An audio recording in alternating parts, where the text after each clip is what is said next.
strategi dan taktik dengan pemain-pemain yang luar biasa, pemain-pemain yang Oke teman-teman, kembali lagi di obrolan bola.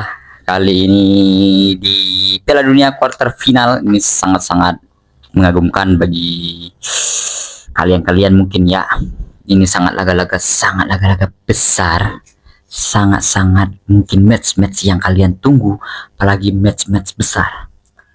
Kita melihat dari beberapa match sebelumnya cukup bagus, cukup menegangkan juga teman-teman. Kali ini di quarter final ini beberapa negara ini bakalan berjuang untuk menempati mungkin perempat final, dan mungkin bakalan menunggu juga, berjuang juga untuk di final nantinya. Tapi kali ini kita akan membahas quarter final. Ini sangat-sangat mungkin kita tunggu, dan mungkin gue juga menunggu di laga besar ini, menantikan teman-teman. Apalagi ya kita lihatlah Prancis dan Maroko ini saling sikut, saling mungkin bantah-bantai di laga kali ini, mungkin ada balas dendamnya mungkin, tapi kita tidak tahu pastinya karena kita melihat bahwasannya permainannya kayak gimana, tempo permainannya kayak gimana. Tapi yang selama aku nonton kali ini untuk Prancis cukup bagus dengan skuad yang cukup lumayan luar biasa teman-teman.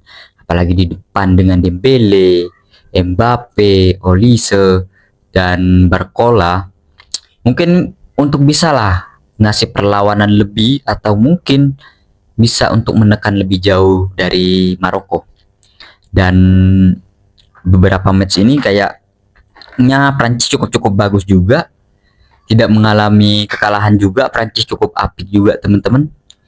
Melihat Mbappe dan rekan-rekannya, pelatih juga mampu ya cukup untuk strategi dan taktik dengan pemain-pemain yang luar biasa, pemain-pemain yang sempaksional, luar biasa. Tapi Prancis jangan remehkan Maroko juga teman-teman, karena Maroko menurut aku ini sungguh luar biasa. Hakimi, Brahim Diaz cukup apik juga. Melihat mereka bakal melawan Prancis, ini pertarungan yang sangat berat, apalagi bagi Hakimi, dan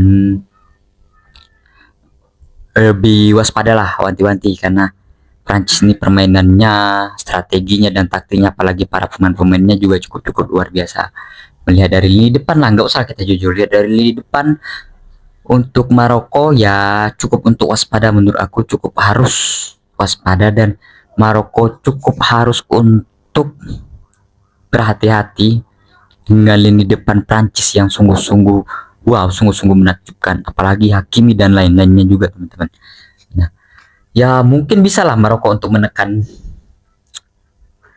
Prancis, mungkin bisa, tapi belum tahu pastinya teman-teman ya. Kita nantikan, kita lihat saja teman-teman apa yang bakalan cukup sempaksional di quarter final ini teman-teman. Dan kali ini juga di quarter final ada juga Belgia melawan Spanyol. Ini mungkin match yang sungguh quarter final yang sungguh mungkin kalian tunggu juga. Sangat menegangkan. Belgia membabat habis Amerika dengan skor sangat jauh. Ini Belgia cukup luar biasa teman-teman, cukup luar biasa Belgia sampai sejauh ini. Melihat Lukaku dengan permainan yang cukup apik dan strateginya cukup luar biasa dari sang pelatih. Tapi apakah Belgia ini mampu untuk memenangkan di laga kali ini melawan Spanyol yang bermainnya cukup luar biasa juga, dan tiki-takanya cukup apik, counter attack yang cukup luar biasa juga. Yamal, Olmo, dan Nico William, apakah mereka mampu juga untuk membabat habis Belgia? Secara kita lihat Spanyol ini dari fase grup sampai masuk quarter final sungguh menakjubkan, apalagi kemarin di babak 16 besar menumbangi Portugal dengan skor tipis di menit-menit akhir, dengan permainan yang cukup luar biasa, tiki-takanya yang sungguh ciamik. Nah, apakah Belgia ini mampu untuk mempresur Spanyol? Apakah Belgia ini mampu untuk meladeni Spanyol?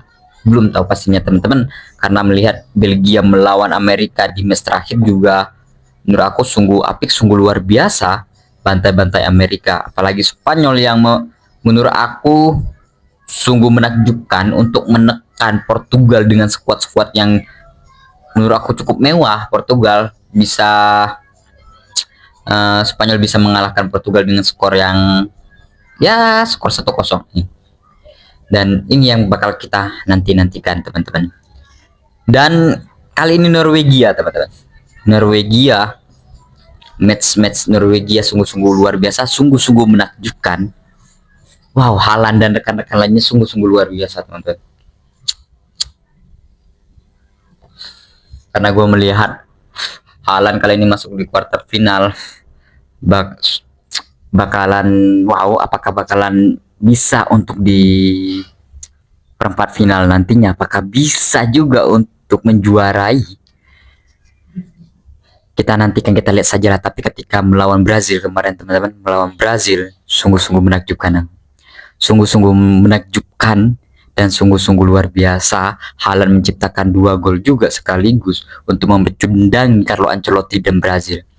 Dan ini Norwegia, bangsa Viking ini menurut aku teman-teman, secara strategi atau pemain pun tidak terlalu banyak lah, tidak terlalu bagus yang menonjol, tapi kehadiran Haaland ini mungkin bisa untuk mempressure lagi Inggris kali ini.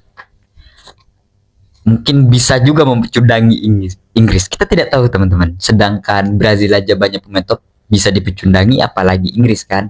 Nah, melihat Inggris juga asuhan Thomas Tuchel nih, Harry Kane, Bellingham cukup apik juga, dan Rice, belum tahu pasti apakah bisa juga mereka untuk mempecundangi Norwegia.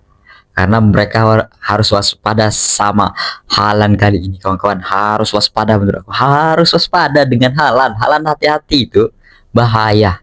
Haaland itu menurut aku ini sungguh-sungguh wow, sungguh-sungguh mengerikan dari Norwegia. Apakah bisa mempecundangi lagi negara-negara yang ya top lah kayak Inggris ini kali ini teman-teman. Dan Inggris pun apakah mereka bisa mampu juga, karena melihat bahwasannya Inggris sejauh ini mainnya cukup apik, cukup main bagus lah asuhan Thomas Tuchel, dan melaju sampai ke babak quarter final. Kali ini adalah tantangan bagi Thomas Tuchel juga. Mungkin Thomas Tuchel udah pernah ya melatih beberapa tim lah ya. Nah, apakah ini bakal menjadi bagus untuk skuad Inggris melawan Norwegia yang mungkin notabene nggak terlalu banyak pemain-pemain bagus, tapi ya Inggris banyak pemain-pemain bagus. Apakah bisa membantai Norwegia? Ini mungkin bisa kita tunggu juga teman-teman. Ini bisa kita tunggu, kita nantikan di quarter final ini. Sungguh-sungguh menakjubkan lah menurut aku teman-teman. Apalagi Inggris loh, pemain-pemain top, ada Harry Kane, masa nggak bisa gitu kan untuk mempecundangi Norwegia kan? Tapi jangan diremehkan juga sih Norwegia menurut aku. Inggris tuh jangan terlalu meremehkan Norwegia, dikarenakan ya Norwegia mempecundangi Brazil aja dengan skor 2-1 pun ya sungguh menakjubkan juga. Ya walaupun ada kesalahan lah dari pemain Brazil ketika Norwegia udah hampir gitu sebenarnya pemain Brazil menang ya, tapi sangat disayangkan lah karena melihat kipernya cukup luar biasa, cukup apik. Nah, Haaland ini menjadi ujung tombak dari Norwegia kawan-kawan, ujung tombak benar-benar dari lini serang. Nah, maka dari itu Inggris harus hati-hatilah ya, walaupun ini belakang mereka dengan skuad-skuad yang bagus, tapi hati-hati juga. Haaland ini udah tahu lah gitu kan, apalagi dengan back Inggris, back Premier League, udah paham betul lah kayak gimana. Dan menurut aku ya waspada aja lah untuk Inggris teman-teman, waspada aja, jangan terlalu meremehkan untuk Norwegia. Walaupun cuma yang diharapkan Odegaard sama Haaland, tapi Norwegia sejauh ini cukup luar biasa, cukup apik juga, cuma mengalami kekalahan di fase grup lawan Prancis itu pun teman-teman. Dan kali ini juga teman-teman, Argentina. Apakah Argentina bisa back to back Piala Dunia? Apakah tidak? Apakah Messi bakalan menjadi back to back untuk Piala Dunia kedua kalinya untuk dia teman-teman? Belum tahu pastinya karena mereka bakal melawan kali ini negara yang mungkin Swiss, negara aman. Negara aman tanpa perang. Belum tahu pastinya teman-teman, belum tahu pastinya teman-teman. Karena sekarang Argentina ketika melawan Mesir cukup luar biasa, selalu menciptakan hal-hal yang spektakuler. Walaupun teman-teman banyak yang mungkin kalian berpikir ketika melawan Mesir itu banyak kejanggalan-kejanggalan, banyak yang keputusan-keputusan wasit yang janggal, keputusan-keputusan wasit yang kurang jelas. Ya walaupun ya, tapi nama juga menang ya, tetap menang, mau gimana lagi, itu keputusan pure dari wasit teman-teman. Nah, yang harus diwanti-wanti dari Swiss ya mungkin itu adalah keputusan-keputusan wasit menurut aku teman-teman. Itu balik lagi lah pandangan kalian kayak gimana teman-teman. Nah, karena melihat walaupun comeback dramatis, comeback luar biasa, Argentina selalu menciptakan sensasional, tapi jangan remehkan Swiss juga yang menangkan lewat adu penalti lawan Kolombia, yang bisa mempertahankan Kolombia sampai menit-menit akhir. Ya Swiss juga cukup lumayan bagus sejauh ini teman-teman. Cukup luar biasa juga Swiss gitu, sampai di tahap kuarter final loh kan. Sampai di tahap kuarter final ini ya cukup luar biasa loh. Apa ya enggak? Jadi jangan remehkan Swiss teman-teman. Menurut aku Argentina jangan pernah remehkan Swiss. Kita tidak tahu bola itu bulat teman-teman. Bisa jadi Swiss bakal ngebantai Argentina. Kita tidak tahu pastinya teman-teman ya.